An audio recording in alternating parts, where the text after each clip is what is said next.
disa rajoneve, po flasë konkretisht për në Drenas, për në Komoran.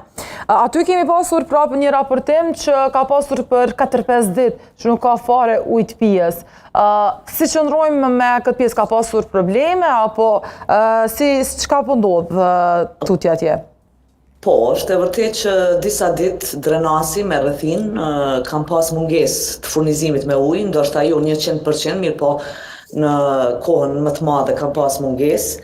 Kjo është për shkak të nivelit të ulët të ujit në kanalin e Ibër-Lepensit, sepse ne e marrim ujë nga kanali edhe në Drenas, edhe në impiantin e trajtimit të ujit në Shkabaj për ta trajtuar pastaj për pije dhe ka qenë nivel më i ulët.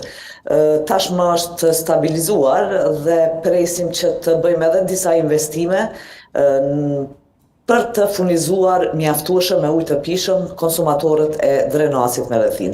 Shumë shpejt do të prezantohen projektet e reja. Po, dhe Arisa, nuk mundem mos me të pyetje pak edhe për këtë pjesën, probleme me ujë kishte